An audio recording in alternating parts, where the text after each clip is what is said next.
chegar ao sucesso. Então, boa noite a todos e a todas. Vamos iniciar aqui essa pequena... A gente não vai adivinhar, humanamente possível a gente saber quais conteúdos a gente vai cair no Enem.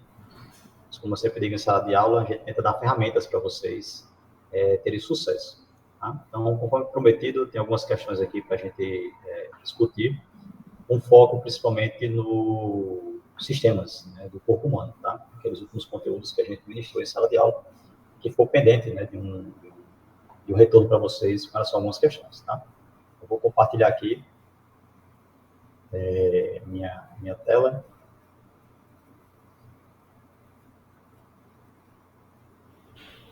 Me digam aí se está aparecendo para vocês, por gentileza. Tá sim, Yuri. Pode fazer o modo tela cheia aí que a gente já avalia também. Já está em tela cheia para vocês? Ainda não, Yuri. E apareceu para mim já. Deixa eu ver aqui. Ainda não, né? Deixa eu ver uma outra possibilidade aqui. Aqui tá certo? Agora sim, agora sim. Agora sim, né? Então, o esquema que eu tinha programado aqui de riscar o slide não vai rolar, porque eu estou com um modo de apresentação diferente aqui. Mas não tem problema. Vai assim mesmo. Não estou vendo vocês, qualquer coisa, abre o microfone, tenta dar um sinal aí de fumaça para a gente discutir um pouco, tá? Então fique à vontade de fazer qualquer questionamento. Pode deixar que eu veja o chat para você. Essa discussão. Fechado. Então, pessoas, o nosso Enem, né, quer dizer, mais Enem de vocês do que nós, a gente já passou por essa etapa, vai acontecer nos dias 9 e 16 do 11, tá? De novembro. Bom, para vocês não perderem a data, acho que muitos de vocês já têm essa data aí, já salvo em algum local, né, na cabeceira da cama, no celular, com o despertador, para não perder essa etapa importante na vida de vocês. Né? Então, o conteúdo de hoje é biologia, como vocês bem sabem, e aqui a gente começa com algumas dicas sobre a prova, sobre o Enem. E a primeira dica é que, em geral, as questões do Enem, elas costumam ser contextualizadas, né? E interdisciplinares. Então, não é à toa que muitos professores aqui do IF, eles colocam provas grandes para vocês, para que vocês tenham um costume já de pegar questões, né, grandes, contextualizadas, a maioria delas, e muito interpretativas, né, grande parte, tá? Mas também podem aparecer questões diretas, de conteudistas, como algumas questões mais diretas que a gente trabalha em sala de aula. Tá? Mas a atenção aqui, ó, é que sempre vale a pena vocês atentarem ao comando da questão, que é isso, que a questão está pedindo. Tá? Boa parte da questão é um texto contextualizado, que vai trazer para vocês algumas informações importantes, mas nem todo ele é relevante. Tá? Então, sempre tenta prestar atenção no comando da questão que a gente cobra a vocês. A dica 2 é importante ler atentamente as questões, contexto, gráficos e tabelas, para que seja possível interpretar corretamente a situação da questão. Então, o que a gente percebe, pelo menos na disciplina de biologia, vocês que são meus alunos aí há um tempinho, é que vocês às vezes não têm paciência para ler uma questão. Tá? Lê uma única vez, já querem fazer, já marcam no gabarito, e não é assim que se faz uma prova de Enem, tá? Você tem que ler uma vez para se familiarizar com o conteúdo, lê mais uma vez, grifa palavras-chave, tá, que vocês acham que são importantes, e depois vai para as alternativas, tá bom? Tem questões até que vale a pena você ler a alternativa primeiro, para depois ler a questão, certo? A dica 3 é que a biologia é um componente curricular que está inserido na área de conhecimento denominada ciência da natureza e suas tecnologias, tá? E que não envolve apenas a biologia em si, tá bom? A prova de ciências da natureza e suas tecnologias é aplicada no segundo dia. Isso vem acontecendo há alguns anos, e esse ano vai ser no dia 16 do 11. Tá? Então, como eu tinha falado, são 45 questões de ciências da natureza e suas tecnologias, que não envolve apenas biologia. Física e química também estão relacionadas. Tá? Então, é comum ter questões interdisciplinares, como assim, envolvendo química e biologia, envolvendo química e física, química e biologia, e por aí vai. Mas também pode acontecer questões exclusivamente de cada uma dessas disciplinas, tá? Então, bora lá, sem mais delongas, selecionei aqui algumas questões, uma das provas que a gente trabalhou em sala de aula, tá? E quem viu esse gráfico vai lembrar, né, das primeiras questões que a gente trabalhou, foi relacionado ao sistema digestório, tá bom? Então, a gente pode observar aqui, ó, vocês vão observar que a resposta ela já está aqui em vermelho, tá? Primeiras questões, porque o foco desse momento não é simplesmente marcar correto, e sim entender também porque as demais estão erradas. Mas faz parte do processo de aprendizado, tá? Então, ó, vamos ler aqui rapidamente, né? Algumas décadas, essa questão foi do Enem de 2021, há algumas décadas surgiu no mercado um medicamento que provocava perda de peso por inibir a ação da lipase. Então, aqui ele já está dizendo mais ou menos que conteúdo é. Se é lipase, é um conteúdo relacionado à enzima. Aqui, ó. Enzima que atua no intestino, na digestão de gorduras. Então, a lipase vem de lipídios, né? O sufixo ase está relacionado a enzimas. O pessoal do terceiro ano aí que está aí vai lembrar que a gente falou sobre isso. Então, é digestão de gorduras. Um pesquisador, com o objetivo de avaliar a eficácia do medicamento, decidiu medir nos pacientes a quantidade de gordura nas fezes e também de triglicerídeos no sangue, que são triglicerídeos, daqui entre parênteses, um dos produtos da digestão das gorduras. Tá? Então, ele mediu gordura nas fezes, triglicerídeos, que é a digestão de gorduras, no sangue. Mantendo sempre a mesma dieta dos pacientes, fez as medidas antes e depois da administração do medicamento. A figura apresenta 5 resultados possíveis. Aqui, os 5 resultados. 1, 2, 3, 4, 5. Cada barrinha dessa do gráfico, tá, significa um dado, né? Aqui, ó, a gordura nas fezes antes da administração do medicamento, em preto aqui, ó, todas elas em preto. Com linhas horizontais, gordura nas fezes depois da administração do medicamento. Em cinza, triglicerídeos, ou seja, no sangue, né? Antes da administração do medicamento. E a coluna com barras verticais, triglicerídeos no sangue depois. Pessoas. Aqui vale a pena a gente voltar um pouquinho. Ele pergunta, o efeito esperado do medicamento está representado em qual gráfico, né? Em qual resultado? Qual é o objetivo do medicamento aqui? Ó? Tá? Provocava perda de peso por inibir a ação da lipase. Pessoas, se ele vai inibir a ação da enzima, né, que seria a enzima que digere gorduras, é razoável a gente pensar que a inibição da digestão vai fazer com que a gordura ela seja eliminada, certo? Então, por onde a gordura vai ser eliminada? Lembra lá que a gente falou do sistema digestório, basicamente todo ele é um tubo contínuo. O que não for digerido, o que não for absorvido, vai virar fezes, certo? Então, só na primeira comparação aqui que vocês fizessem, talvez já achasse aí, né, metade da questão, basicamente. Olha só, o medicamento inibe a ação da enzima. Então, é razoável a gente pensar que, se a gordura não será absorvida, ela será eliminada nas fezes. Então, antes aqui, ó, da gordura, da ação do medicamento, a gordura está no nível aqui, ó, essa barra preta. Se a gordura sairá nas fezes, é claro que a concentração de gordura nas fezes vai ser maior no tempo seguinte, ó, depois da administração do medicamento. Então, só aqui você já elimina as barras, né, ou o resultado 2 e 4, porque as barras das gorduras saindo nas fezes estão menores depois da administração do medicamento. Tá? E isso não vai acontecer. Então, sobrou para a gente o 1, o 3 e o 5, certo? Vamos lá para as demais barras. Ó. Triglicerídeos no sangue. Se a intenção do medicamento é inibir a ação da lipase, certo? Os triglicerídeos, basicamente, eles não vão conseguir entrar no sangue, tá? Ou seja, a gordura não será quebrada. Se a gordura não será quebrada, ela não vai conseguir ser absorvida pela corrente sanguínea. Então, antes da administração do medicamento, é razoável a gente pensar que os níveis de triglicerídeos vão estar maiores na corrente sanguínea. E depois eles vão estar menores. Tá? Eles não conseguirão ser absorvidos, porque o medicamento inibe a ação da enzima que digere a gordura. Tá certo?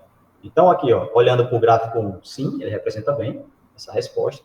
Tá certo? O gráfico 3, que a gente estava em dúvida aqui, ó, ele diz que após a administração do medicamento, os triglicerídeos vão estar mais maiores na corrente sanguínea. Não é verdade, porque a enzima não vai estar funcionando, ela está inibida. E o 5, ele mostra aqui gráficos iguais. Também não é verdade, certo? Então, a questão aqui, a resposta, né, o gabarito seria a letra A, onde o melhor resultado seria a alternativa 1. Bom, mais ou menos simples a questão, né? É só interpretação de gráfico. Vale a pena você ver, olhar com cuidado. E o Enem a gente sabe que cobra muito gráfico, cobra muita figura, tá? Então, vocês tenham cuidado aí quando pegar uma questão semelhante a essa. Ok?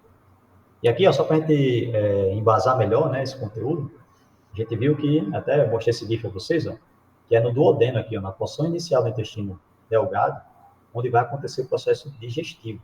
O que é isso? A quebra de moléculas maiores, tá? De moléculas menores. Se essa enzima aqui, ela inibe a ação da limpase, né? A enzima que digere a gordura, tá? Esses pequenos componentes aqui, ó, não serão quebrados, não serão produzidos, né? Ele vai inteiro, ele vai passar sem ser digerido e vai virar fezes. Bom, então aqui, ó, esse aqui é basicamente a digestão, né, e a absorção de lipídios, né, com todas essas etapas, tá? A gente está vendo aqui. A gente não vai detalhar cada uma delas, mas a gente viu que o processo de digestão da gordura, ela envolve, né, a bile, os sais biliares, que é o nosso detergente, né, nosso sistema digestório, ele vai emulsificar, pegar a gordura que é para em pedaços menores, tá? Para que enzimas, né, como a lipase, atuem sobre esse fragmento de gordura, tá? E a partir disso aí ele quebra os triglicerídeos em ácidos graxos, basicamente aqui, ó, lipídios, para que nesse tamanho aqui, ó, essas moléculas sim que podem ser absorvidas pela corrente sanguínea, tá? E aí distribuída para diferentes tipos de células, inclusive adipócitos. Adipócitos vem de adiposo, tá? Que é de gordura, basicamente. Então, temos células aqui, ó, que são especializadas em acumular gordura para ser utilizada como fonte energética quando o organismo tiver necessidade. Bom, então, basicamente, isso aqui seria, né, uma explicação para a resposta, né, a possível resposta lá da questão. Okay? A gente vê também aqui, ó, no intestino grosso, tá? E depois que, só para ilustrar que tudo aquilo que não é digerido ou absorvido vai agora ser encaminhado para o intestino grosso, que é o grupo contínuo após o intestino delgado. Primeiro é o delgado, né, que ele é maior do que o grosso, e depois vem o grosso. Tá? Então, ó, ele é distribuído em 4 porções, basicamente, né? O cólon ascendente, o transverso, o descendente, o sigmoide, o reto. Tá? Então, esse bolo fecal é formado a partir de tudo aquilo que você se alimentou, né? Do quimo que não foi digerido e nem absorvido. Okay? A outra questão que eu trouxe para vocês aqui, ó, também está relacionada ao sistema digestório, né? Na indústria farmacêutica, é muito comum o emprego de substâncias de revestimento, em medicamentos de uso oral, aquelas cápsulas, né, que a gente toma um comprimido com cápsula, pois trazem uma série de benefícios, como alteração de sabor em medicamentos que têm um gosto ruim, melhoria na assimilação do composto, entre outras ações. Alguns compostos poliméricos, a gente viu, né? Polímeros são moléculas muito grandes, tá? A base do polissacarídeo, celulose, que é um polímero, né? Um polissacarídeo é um açúcar grandão, no caso de celulose, são utilizados para garantir que o fármaco somente seja liberado quando em contato com soluções aquosas, cujo pH se encontre próximo da faixa de neutralidade. Então, como eu não tenho aqui como marcar para vocês, mas algumas palavras-chave já dá para a gente saber aqui. Né? Primeira coisa aqui que ele está falando é assimilação de composto, né? Ou seja, esse composto, né, o medicamento, ele deve ser absorvido em uma região.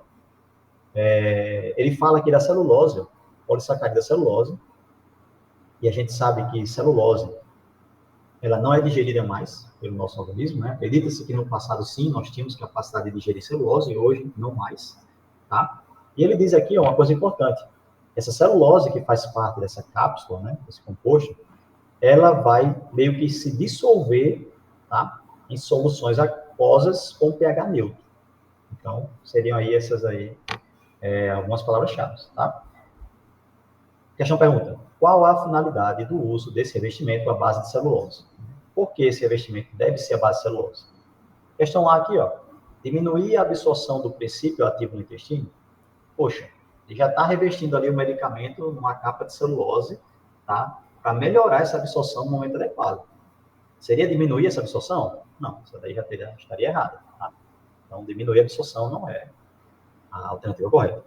Impedir que o fármaco seja solubilizado no intestino? Poxa, você acabou de ver aqui na imagem anterior que é no intestino delgado, né, que há essa ação de enzimas, e no contínuo desse intestino, né, a parte de duodeno, principalmente jejum e ilho, né, que vai acontecer a absorção.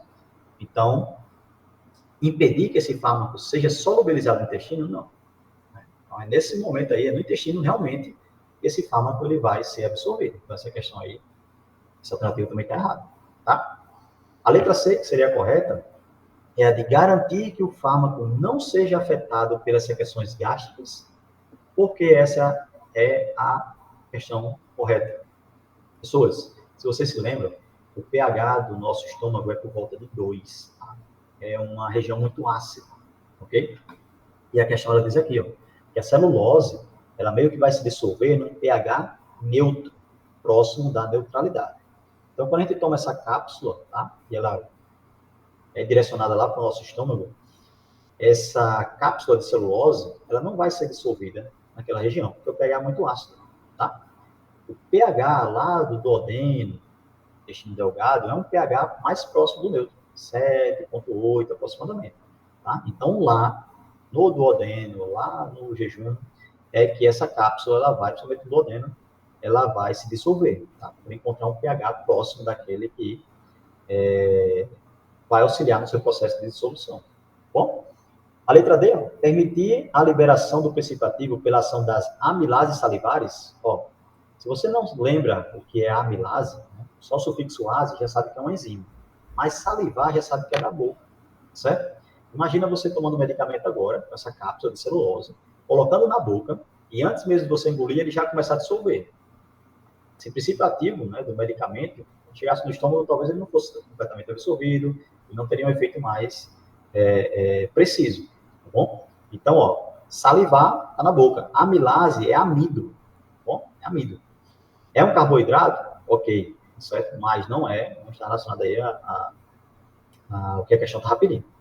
Bom, facilitar a liberação do fármaco pela ação de sais biliares sobre o revestimento. Poxa, ele é a base de celulose, né? Polissacarídeo, é um carboidrato. O que é que tem a ver os sais biliares? Você acabou de ver que os sais biliares eles vão auxiliar na digestão, né? Na emulsificação da gordura, tá bom? Então não tem muita relação aí, essa alternativa é. Então, de fato, a alternativa correta seria a letra C, né? Garantir que o fármaco não seja afetado pelas secreções gástricas. Ele vai passar pelo estômago íntegro, não vai liberar o seu componente ativo, e somente lá no duodeno, quando o pH estivesse próximo do neutro, aí sim, essa cápsula de celulose ia se dissolver e o fármaco, o medicamento, ia ser liberado para ser absorvido pelo organismo. Certo? Olha aqui, ó. Vou lhe ver, ó. Estômago, pH 2, ó, ácido pra caramba, tá? Aqui algumas enzimas são ativadas nesse pH, ok? Mas não é o caso do fármaco que a questão estava pedindo. Deixou lá bem claro. pH próximo do neutro. Bom, então aqui, ó, depois que ele passa pelo estômago, ele vem para a porção inicial do intestino delgado, que é o duodeno. Aqui nós vamos ter a ação da bile, detergente, e também a ação de várias enzimas, tá? Que vão digerir proteínas, carboidratos, lipídios, tá? Os vários componentes da nossa alimentação. Ok? Aqui, ó, mais uma vez, ó, figurinha, né? O GIF que eu trouxe para vocês, ó, só para mostrar que lá no intestino delgado nós temos um pH próximo do básico, do neutro. Perdão, básico não, do neutro. Tá? E isso é pela ação também, inclusive, ó, do bicarbonato de sódio, tá? Que é liberado pelo pâncreas. Ele vai meio que neutralizar esse quimo ácido que está vindo do estômago. Okay? Então, tá aqui uma explicação, tá? Só lembrando, ó, que as gorduras elas são emulsificadas no duodeno, pela ação da bile. É emulsificada. A parte da digestão mesmo, de quebra da gordura, é feita pelas lipases, por uma enzima, tá? Então, a emulsificação é você pegar uma gordura desse tamanho aqui, ó, e tirar fragmentos dela. Aumentar a área de contato para as enzimas atuarem, beleza? Questão 3 aqui, ó, Enem 2018, um pouquinho mais antiga. Vai ter questões mais antigas também, tá? Para serem absorvidos pelas células do intestino humano, os lipídios ingeridos precisam ser primeiramente emulsificados, acabamos de falar. Gordura, primeiro, tem que ser emulsificada. O que é isso? É ser tirado um pedaço dela. É um evento semelhante ao que a gente faz quando usa detergente de cozinha, tá? Então, separar a gordura, né? Emulsificar essa gordura. Nessa etapa da digestão, torna-se necessária a ação dos ácidos biliares, a bile, visto que os lipídios apresentam uma natureza apolar e são insolúveis em água, todo mundo sabe, né? Se você for limpar uma frigideira, depois de fritar um bife, sem sabão, sem detergente, você só vai espalhar gordura, você não vai fazer nada de útil. Bom, então, esses ácidos atuam no processo de modo A. Qual é a função dos ácidos biliares? Certo? Esse detergente. Hidrolisar os lipídios e garantir a sua absorção. Pessoas, hidrólise. A gente até falou sobre isso, acho que na aula de hoje, lá no terceiro ano, tá? Hidrólise, pessoas, é uma quebra por intermédio da água, tá? Não é função do detergente quebrar os lipídios, tá? É função do detergente facilitar essa quebra, ok? Então, não seria a alternativa A. Ele não vai quebrar a gordura, ele vai emulsificar. Vai aumentar a área de contato para as enzimas, sim. As enzimas, as lipases é que fazem o processo de hidrólise. Tá? A alternativa B, ó, que seria a correta, ele diz agir como detergentes, ok? Formando moléculas menores de gordura. Isso que é emulsificação. É a gordura grande, tira os fragmentos dela, aumentando a área de contato para a ação de outras enzimas. Tá? Tornar os lipídios anfifílicos, né? Hidrofílicos, hidrofóbicos? Não, pessoas. Tá? Os lipídios eles já têm essa capacidade, né? Ele é anfifílico. Ele tem uma região polar, uma região, né, de alta afinidade com a água e de baixa afinidade com a água. Tá? Como a gente viu, né? Os lipídios de membrana, por exemplo. Tá bom? Então, não é essa a função do detergente. Promover a secreção de lipases? Não. Certo? Quem promove a secreção de lipases, além de outros eventos, tá? Das enzimas que são liberadas pelo pâncreas, sobretudo, pode ser, inclusive, a ação de hormônios, sinalizando para que sejam produzidas essas enzimas e liberadas no momento correto. Tá? Então, promover a secreção não é função do detergente, né, dos ácidos biliares. Estimular o trânsito intestinal dos lipídios? Não, também não é. Tá? Ela não vai facilitar o trânsito dos lipídios, né, a condução desses lipídios ao longo do trato digestório, somente depois que ele entra no intestino delgado. Tá? Para estimular o trânsito, basicamente, né, mexendo outros fatores, como, por exemplo, contração muscular, né, dentre outros. Tá? Aqui não. Ah, professor, mas se a gente quebrar essa gordura, não vai facilitar, não? Ali já é uma região de digestão. Então, praticamente, boa parte da gordura que vai passar por ali, ela vai ser digerida para ser absorvida logo na sequência. Tá? Então, não seria a alternativa correta. A letra E. Não é estimular o trânsito intestinal dos lipídios. Bom? É porque os lipídios, quando são já fragmentados, eles vão ser rapidamente absorvidos no intestino delgado. Ok? Aqui, ó, só para representar, a bile, né? E, é um suco digestivo esverdeado. A composição dele é de sais biliares, colesterol, bilirrubina, tá? Esses sais biliares são os detergentes biológicos do nosso corpo, tá? São eles que vão provocar esse processo da emulsificação. A bile, para quem não sabe, quem não se lembra, ela é produzida pelo fígado, tá certo? E é armazenada na vesícula biliar. A vesícula biliar, essa estrutura aqui verde, né, tá verde, e fica logo abaixo do fígado, ela vai servir para guardar, tá, os sais biliares. No momento da alimentação, rica em gordura, eu já vou ter aqui um estoque, ó, mesmo que pequeno, de detergente, né, de ácidos biliares, para que ele seja lançado aqui, ó, na região do duodeno, tá, junto com as enzimas pancreáticas. A gente já conversou um pouco sobre isso. Ok? Aqui eu trouxe um grifezinho, acho que ele não vai passar, porque... Ah, tá passando, beleza. Ó, então aqui, ó, ação da bile, ó. A gordura acabou de chegar no duodeno, a vesícula biliar, ó, foi estimulada, se contrai, vai chegar aqui, ó, nossos sais biliares, tá? Nosso detergente, e vai emulsificar, ó, percebam, a gordura que era maior vai ficar agora com estruturas menores, ó. E isso facilita muito a ação de enzimas. Tá? Aumentei a área de contato para as enzimas depois, ó, as lipases vêm e digerem, tá? Essas partículas de gordura, que são bem menores. Elas não vão sumir como na imagem, tá certo? Elas ficarão menores para que o intestino absorva, tá? Esses lipídios aí, bem menores. Okay? Questão 4, Enem 2010, um pouquinho mais antiga também, tá? Para explicar a absorção de nutrientes, mais uma vez, é digestório, bem como a função das microvilosidades das membranas das células que revestem as paredes internas do intestino delgado, o estudante realizou o seguinte experimento. Ó. Então, aqui ainda estamos em digestório. Microvilosidades seria o tema, ó, as membranas, tá? Microvilosidades, para quem não lembra, são aquelas dobras, tá? Que a gente vai encontrar ao longo dos intestinos, certo?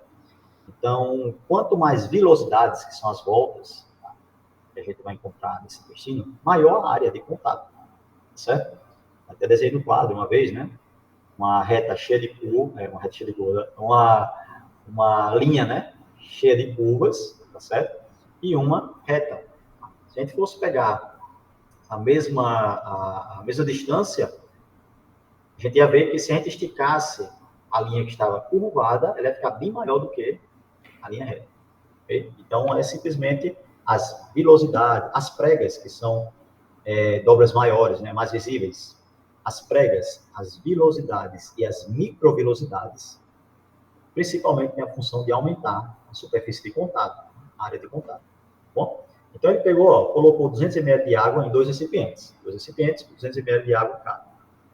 No primeiro recipiente, mergulhou por 5 segundos um pedaço de papel liso, sem dobras. Papelzinho liso, colocou lá. Tá? No segundo recipiente, fez o mesmo com um pedaço de papel, agora com dobras, simulando as velocidades. Ele dobrou o papel, quase que sanfonário. A sanfoninha, aqueles leques que às vezes faz na hora do calor. Então, ó, os dados obtidos foram: a quantidade de água absorvida pelo papel liso foi de 8 ml apenas, enquanto pelo papel dobrado foi de 12 ml.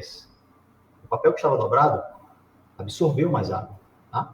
Com base nos dados obtidos, infere-se que a função das microvilosidades intestinais em relação à absorção de nutrientes pelas células das paredes internas do intestino é a de: qual é a relação dessas dobras? Tá? É isso que a questão está pedindo. Então, muita atenção no que a questão está pedindo. Tá? Leiam com atenção o comando da questão. Então, ele pede aqui, ó, com relação aos dados, infere-se que a função das microvilosidades intestinais com relação à absorção de nutrientes pelas células das paredes intestinais é de quê? Manter o volume da absorção? Não. Mesmo que você não lembrasse, você ia ver, ó, que o volume aqui na questão já está diferente. Como é que vai manter? Se ele mantivesse, era 8 no papel liso e 8 no papel dobrado. Certo? Então já dá para matar essa questão aqui, tirar essa letra A da jogada. Certo? Letra B, que é o gabarito, seria de aumentar a superfície de absorção. Então, ó, é só você fazer um desenhozinho aí. Eu até tinha deixado espaço aqui para desenhar, mas não estou com o aplicativo correto. Era de você fazer um papel, uma sanfona. Vocês iam ver que na mesma distância de um papel liso, se você abrir a sanfona, vai ficar maior. Você vai ter uma área, uma superfície maior para absorver mais componentes, tá? Então, por isso que o papel dobrado deu 12 ml, mais do que o papel liso. A alternativa C, né, seria de diminuir a velocidade de absorção. Poxa, diminuir a velocidade de absorção, tá, não tem muita relação com a área de contato. Tá? Poderíamos até pensar, né, do contrário. Então, aqui, ó, aumentar o tempo de absorção, né, ou seja, ia demorar mais para absorver. Poxa, se eu tenho uma área maior, tá, eu vou ter mais eficiência. Então, talvez não fosse de aumentar o tempo de absorção. Talvez fosse o caso até de diminuir esse tempo. Certo? Manter a seletividade na absorção. Seletividade, pessoas, está muito relacionado a membranas. Certo? Então, eu aumentar a área de superfície de uma estrutura não significa diretamente eu estar selecionando o que vai entrar ou o que vai sair. Certo? Significa dizer que eu estou aumentando a área para absorver a maior quantidade de componentes possíveis naquele momento. Bom? Então, a letra B seria a correta. Aumentar a superfície de absorção. É esse o intuito da resposta que a questão está pedindo, tá? O foco da questão é esse aqui. Ó. Ele está falando sobre as microvelocidades. Por que no papel liso foi 8? Por que no papel dobrado foi 12? Tá? A própria questão já, entre aspas, né, quase dá uma resposta. Bom? Então, leia com atenção aí. Ó. Só para a gente contextualizar esse conhecimento, o intestino delgado, ó, na região de absorção, que basicamente compreende o jejum e o íleo, tá? 90% dos nutrientes são absorvidos nessa região. Porque o duodeno, que é a primeira parte, e a menor, inclusive, ela é uma parte focada na digestão, ou seja, na quebra, tá? De compostos maiores em menores, para que as demais regiões, jejum e ilho, no intestino delgado, elas fiquem com a função apenas de absorver o que foi quebrado lá no duodeno, tá bom? Então, a gente tem aqui, ó, as pregas. A gente encontra prega no estômago, a gente encontra prega no intestino delgado, certo? Essas pregas, se a gente fosse dar um zoom lá, ó, a gente ia ver as vilosidades, umas voltas menores, tá? Se a gente desse um novo zoom, cada célula, tá, que reveste aqui praticamente o intestino delgado, ela tem as suas próprias microvilosidades, uma única célula em volta na sua membrana, para aumentar a absorção, tá? Até mostrei esse dado aqui, ó, muita gente se espanta, inclusive. Se a gente pegasse, né, esticasse todo o nosso intestino, certo? Dava para revestir aí, ó, 2 quadras de tênis, se a gente levar em consideração, né? Toda essa área que compreende o intestino de uma única pessoa, né? Acredito que esse seja o tamanho, né, representativo aí.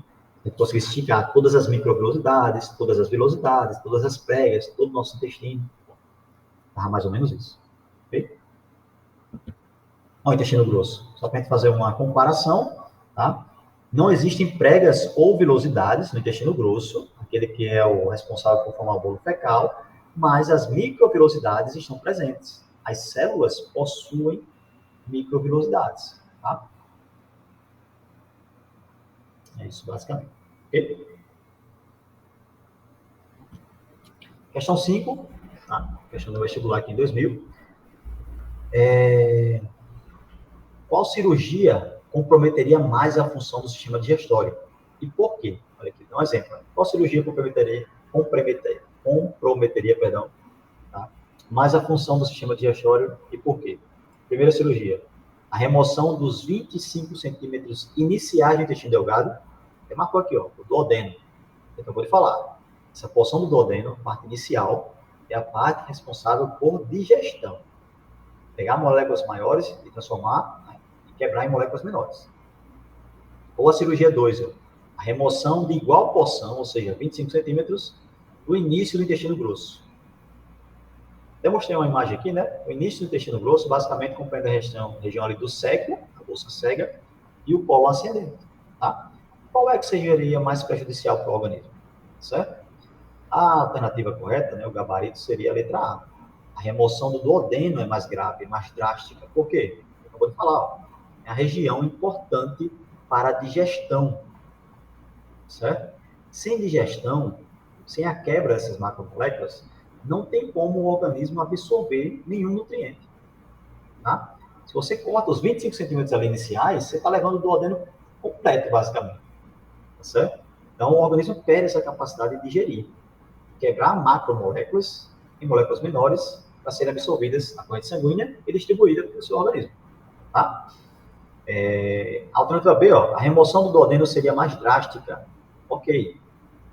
Pois nele ocorre a absorção de toda a água que o organismo necessita para sobreviver. Pessoas, a maior parte da água, claro, tem ali parte da água passa a ser absorvida também, mas a água ela é absorvida no estômago, tem uma parte da absorção, no intestino delgado, mas no grosso também tem uma boa parte da absorção, tá, da água que o organismo necessita. Tá bom? Então não é no duodeno, o duodeno não é a principal região, né, que vai ter a absorção de toda a água. Pessoas, a biologia, cuidado. Essas palavras são muito generalistas. Tá? Toda a água, certo? Exclusivamente, né, sempre. Leiam com cuidado quanto a essas palavras generalistas, tá? Dá uma atenção a mais nessas alternativas. E na biologia nada é geral, digamos assim. Sempre há uma exceção, tá? Então, quem formula geralmente as questões tem esse cuidado, certo? Porque é uma questão que pode ser passível de ser eliminada do certame, tá bom? Então, de se abrir um recurso e ser anulado. Tá? Então, as pessoas têm muito cuidado. Então, quando vocês veem essas palavras assim, todas, né, exclusivamente, sempre, tenham cuidado, biologia, tá bom? Letra C. A remoção do intestino grosso seria mais drástica. poxa, a gente acabou de ver que não seria a alternativa mais adequada, né? Intestino grosso. Mas ele complementa, pois nele ocorre a maior parte da absorção dos produtos do processo digestório. Pessoas, não é no intestino grosso que a gente vai ter a digestão, ou absorção, melhor dizendo, né? De tudo que é digerido no nosso trato gastrointestinal, não é. A gente acabou de ver de que a digestão acontece no duodeno e a absorção dos nutrientes é no restante do intestino delgado, jejum e hímen. Ok? A remoção do intestino grosso seria mais drástica. De novo, ele insiste, pois nele ocorre a absorção de toda a água de que o organismo necessita para sobreviver. Toda a água, boa parte da água sim, mas toda a água, poxa, é demais, ok? E a resposta estaria errada já no início, né? A remoção do intestino grosso seria mais drástica. Não, não seria, ok? Essa é a parte inicial. As duas remoções seriam igualmente drásticas, pois tanto do duodeno quanto no intestino grosso ocorre digestão e absorção de nutrientes. Aí foi que, né, desandou mesmo a questão. O intestino grosso ele não é responsável por absorver nutrientes. O máximo é absorver água. Tá?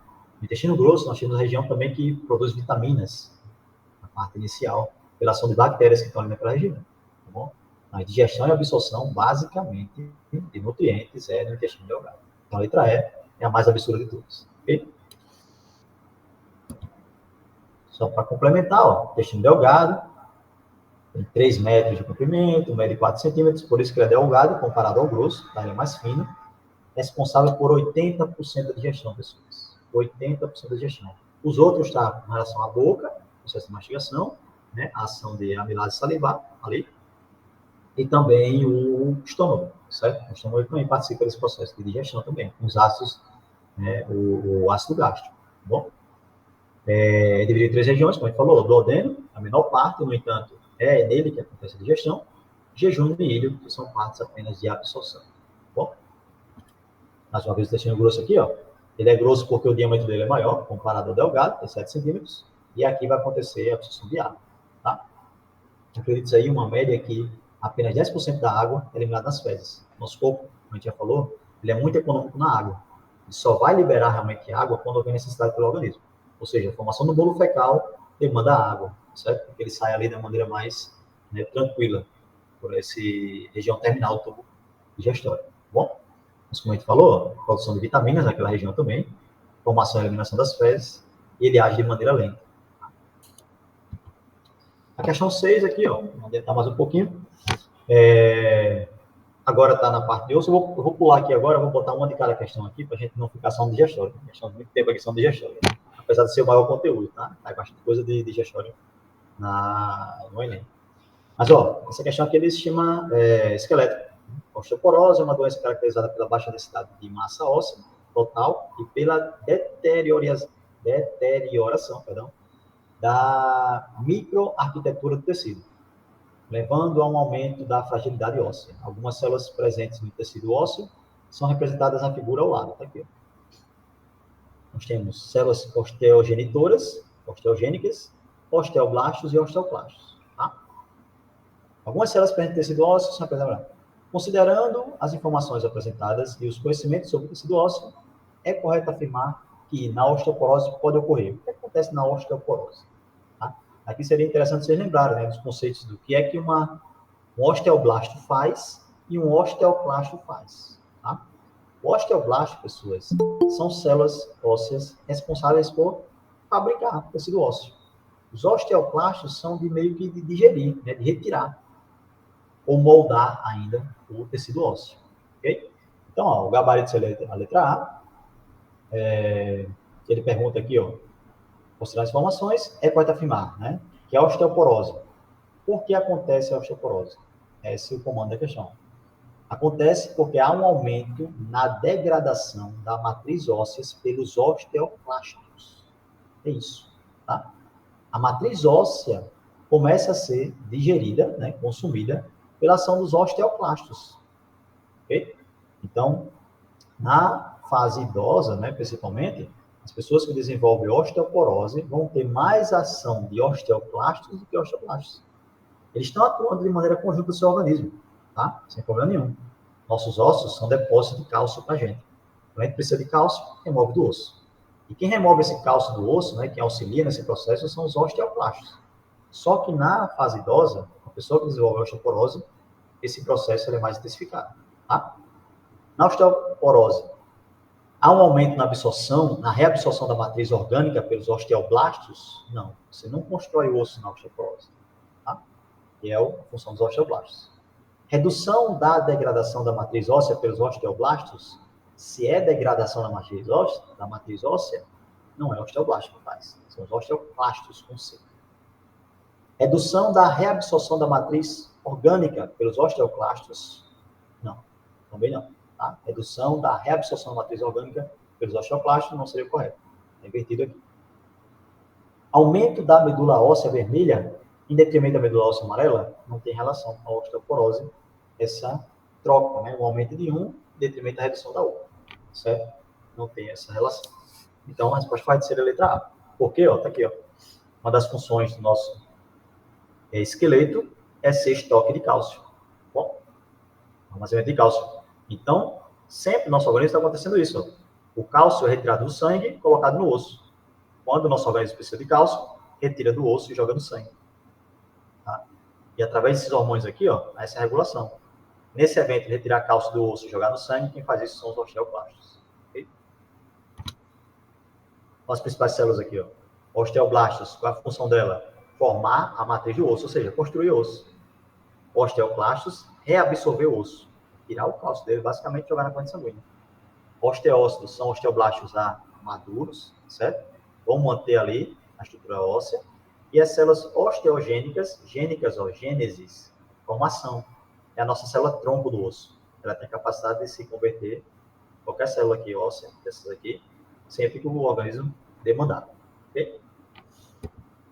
Ó, osteoporose, certo? Aqui, ó, à esquerda de vocês, um osso osteoporótico. À direita é um osso normal. Vejam aqui, ó, essas regiões, né, de trabéculas estão bem maiores, ou bem mais espaçadas do que um osso normal, certo? Então, isso aqui, ó, à esquerda, é devido a um aumento na ação de osteoclastos e uma redução na ação de osteoblastos. A pessoa com osteoporose não vai conseguir mais produzir tanto osso como ela produzia antigamente. Bom, questão 7 aqui, ó, vamos para outra de esqueleto. Vamos pular aqui para mais outra alternativa, tá certo? Para outro tipo de conteúdo. Aqui ainda é osso. Se der tempo, a gente volta. Músculo aqui, ó. Legal essa daqui do músculo. O tecido muscular permite os movimentos do esqueleto e dos órgãos internos, como coração, estômago, útero, artérias e outros. Ao converter energia química em energia mecânica.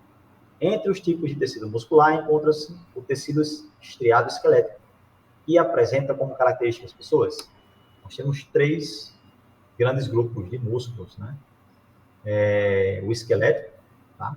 Quando falar em músculo esquelético, lembra do músculo da academia mesmo, você vai malhar. São músculos que você controla, certo? São músculos que eles são voluntários, vocês comandam esses músculos. Bom, os músculos que são involuntários, que você não comanda, geralmente são as vísceras, né? Vasos sanguíneos também, né? Tem uma parte ali do tecido que você não controla, enfim. Tá? E o músculo cardíaco é o do coração, ok? Então, falou em músculo estriado esquelético, já vai, ó, eu controlo. É estriado, é esquelético, eu consigo controlar. Só com isso aqui você já elimina um bocado de alternativa. Se ele é voluntário, se você comanda, eu já elimino essa primeira aqui, ó, letra A. Ele está dizendo aqui, ó, que possui um único núcleo. Poxa, eu não lembro da histologia do músculo. Beleza. Mas eu sei que o músculo esquelético, ele não é involuntário. Certo? Ele é voluntário. Então, essa aqui já está errada. Tem contração involuntária e lenta? Não, eu comando ele. Então, já está eliminada essa daqui. Ó. A letra B, possui múltiplos núcleos? Sim. Uma fibra muscular, uma célula muscular, tem vários núcleos. Tá? Devido à demanda de ATP que exigem essa célula. Então, precisa de vários núcleos para controlar esse evento. Ter contração voluntária, a gente manda nele, ó. Ser encontrado ligado aos ossos por meio de tendões. Pessoas, tem muita gente que confunde, tá? Ligamento e tendão. Ligamentos é junção osso com osso. Então, sempre que a gente tem uma articulação, né, a gente vai ter ali um ligamento, praticamente, certo? Para fazer essa ligação do osso com osso. Né? Quase todas, né? Tem vários tipos de articulações também, tá? Então, falando em articulação, nós temos aí principalmente as articulações maiores, elas demandam também ligamentos, certo? O do joelho, ligamento cruzado do joelho, né, que é o LCA, tá? Que são os mais famosos, né, devido aos jogadores, né, que sofrem lesões constantes em relação a esse tipo de ligamento. Já o tendão não, o tendão é ligar músculo ao osso. A gente só consegue mexer o braço, por exemplo, porque eu tenho um músculo ligado ao osso, chama de alavanca, quase. Né? Possuir quase sempre um só núcleo, poxa, não sei, mas involuntário, já eliminou essa próxima aqui também. As outras duas, voluntário, beleza, pode ser. Possui múltiplos núcleos, ok, a letra D está indo bem, Apresenta discos intercalares, pessoas, isso aqui é característica de músculo cardíaco. Discos intercalares fazem com que a comunicação elétrica pelo coração ela seja melhor distribuída de maneira mais rápida. Bom, então não seria essa. Aqui é característica de músculo cardíaco. Possui um núcleo só? Não, tem vários. É voluntário? É. Ser encontrado ligado aos ossos por meio de ligamentos. Olha aqui o erro. Tá? Músculo, osso é tendão, não é ligamento. Então aqui, só para a gente diferenciar, esqueleto é estriado e voluntário, a gente comanda. Estriado por quê? Tem estrias. Quando a gente vai olhar no microscópio, a gente vê estrias. É justamente o sarcômero, a região contrátil da musculatura. Tecido muscular cardíaco, estriado e involuntário, você não manda na musculatura do coração, tá? Vai bater independente se você querer ou não, vai se contrair. O tecido muscular liso, liso porque não tem estrias, tá? Como o esqueleto, e é involuntário, você também não comanda, tem que contrair ele basicamente nas vísceras, chama de gestão. Essa daqui é interessante, né? Eu disse a vocês que ia cobrar lá na hora da prova, como é que acontece basicamente o sistema de filamentos deslizantes, tá? Então, não vai ser possível a gente falar muito sobre ele aqui, vale a pena vocês revisarem em casa, tá? Que é um sistema que demanda cálcio. Esse cálcio vai ser ligado aqui, à troponina, tá certo?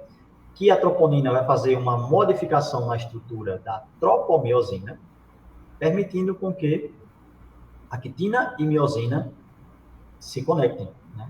Tem uma relação chamada de ponte cruzada, tá? E, logicamente, tudo isso daí, né, o desligamento, né, dessa ponte cruzada é por intermédio do ATP. Então, a sequência que está aqui, foi resumida agora por mim, tá certo? Seria a letra A.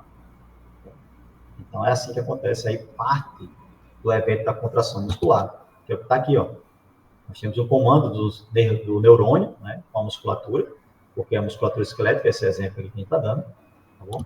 Nesse evento aqui, libera-se muito cálcio dentro do músculo, né, das células musculares, tá? Esse cálcio vai se ligar à troponina, aqui, tá? Essa troponina está ligada à tropomiosina, muda a conformação dela, expõe os sítios de ligação da actina, a miosina agora vai se ligar à actina, e a gente tem um movimento de contração muscular. Para soltar aqui, e se ligar novamente no evento futuro, nós precisamos de ATP. Tá? Esse ATP vai desligar aqui, vai tirar essa conexão para que ela seja refeita novamente. Então, por isso que demanda muito ATP a contração muscular. Tá? Deixa eu passar mais uma aqui para a gente conversar um pouco mais sobre outro conteúdo. O tempo está acabando. Aqui ainda é musculatura. Musculatura o pessoal geralmente gosta mais, né, nas aulas, porque está muito relacionado à academia, a esportes, tá certo? Mas vamos aqui ao sistema genital masculino. O gameta masculino é chamado de espermatozoide. E foi a questão que até eu elaborei. Milhões de células como essa são produzidas nos testículos e liberadas com a ejaculação. O caminho, na sequência, dos espermatozoides produzidos nos testículos pessoas, se ele começa no testículo, já estou mais ou menos dizendo aqui o início do evento, tá? Então, lá no testículo, nós vamos ter os túbulos seminíferos, o local de produção de espermatozoides. Beleza? Na sequência, nós temos epidídimo, local final de maturação. Lá no epidídimo, ele vai alongar a cauda, vai receber o acrossomo, vai deixar a cabeça do espermatozoide um pouco mais aerodinâmica, digamos assim, né, para o processo de natação. Depois, na sequência, ele vai ser liberado pelo canal deferente, ducto ejaculatório e a uretra, que é o que está representado aqui, nessa imagem. Tá? Produzido no testículo, armazenado ali parcialmente no epidídimo, sofre o processo final de maturação. No evento da ejaculação, ele sai pelo ducto deferente, aqui, dá uma volta pela bexiga, tá? Recebe alguns componentes aqui, das glândulas seminais, tá? Basicamente, açúcar para natação, desses espermatozoides, passa pelo ducto ejaculatório, que é essa porção aqui, ó, que está muito relacionada à próstata, recebe outro componente da próstata, tá, que é o líquido prostático, que vai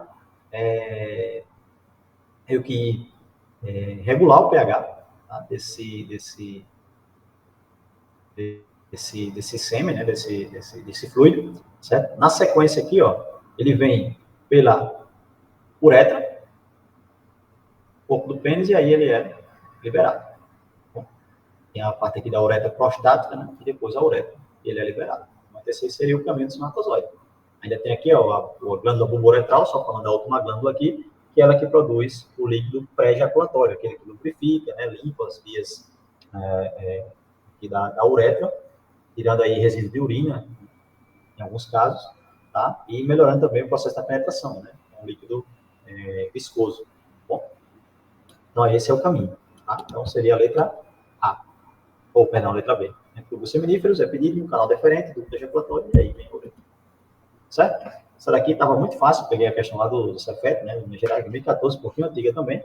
Ele diz aqui, ó, um processo de maturação do espermatozoide, né? Em qual órgão o espermatozoide é produzido? Né? Basicamente era essa a pergunta. Tá? Então, o espermatozoide é produzido nos testículos, né? Lá, como a gente viu, ó, dos túbulos seminíferos, tá? Do testículo. Ok? Formação dos gametas, ó, lá no espermatozoide. Certo?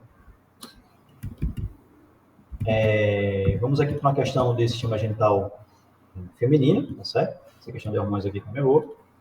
Vamos aqui para uma questão de sistema genital feminino, questão de hormônios. Deixa eu pegar aqui mais 5. Essa daqui foi algumas pessoas conseguiram responder bem também, né? Como é que acontece o funcionamento, né, da pílula anticoncepcional? A pílula anticoncepcional contém os hormônios estrogênio e progesterona, que agem sobre a hipófise, alterando os níveis de liberação dos seguintes hormônios. Ou seja, se ele está atuando sobre a hipófise é a glândula que libera FSH, o hormônio folículo estimulante, e o LH, hormônio luteinizante. Tá? No gráfico ao lado, esse daqui, ó, são mostradas as variações das concentrações de FSH e LH durante o ciclo menstrual de 28 dias da mulher que não usa anticoncepcional. Então, isso aqui, ó, é uma linha normal da mulher que não usa anticoncepcional. 28 dias do ciclo menstrual. Como a gente já viu, né? Começa aqui, ó, na fase folicular, a atuação da FSH, maturando o folículo, né? O óvulo vai ser liberado. Na metade do ciclo menstrual, basicamente, uns 14 dias, se for um ciclo de 28, nós temos um pico de LH. Esse pico de LH é que faz com que o óvulo seja liberado. Bom, na sequência, o LH vai ficar comandando ali, ó, as ações pós-ovulação. Tá? O FSH continua também, mas em níveis mais baixos do que o LH. Okay? Isso aqui é uma curva normal de uma mulher com um ciclo de 28 dias sem administração de anticoncepcionais. Considere agora uma mulher que utilize esse método anticoncepcional na prescrição usual. Uma pílula por dia ao longo de 28 dias. Os valores sanguíneos dos hormônios FSH e LH durante o ciclo menstrual dessa mulher estão apresentados em pessoas.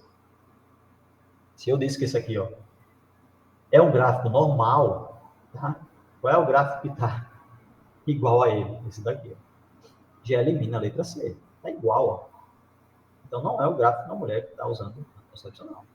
Certo? Esse outro gráfico aqui está muito parecido com ele. Só colocou o processo de evolução aqui mais próximo do 14º dia. Tá? Então, também não é ele. Certo? Esse outro aqui está muito parecido também. Tá? Quase variação nenhuma. Né? Só aumentou aqui o pico de LH. Aqui ele coloca o FSH ó, como um pico que libera o óvulo. Também está totalmente equivocado. Certo? A resposta correta seria a letra B. Ó. Porque uma mulher que administra diariamente anticoncepcionais, ela não vai produzir FSH e LH. Certo? Essa mulher ela não vai estimular o processo de ovulação. Bom? Não, ó, o gráfico mais correto, né? O gráfico correto, na verdade, não é mais correto, não. O gráfico correto é esse aqui, ó.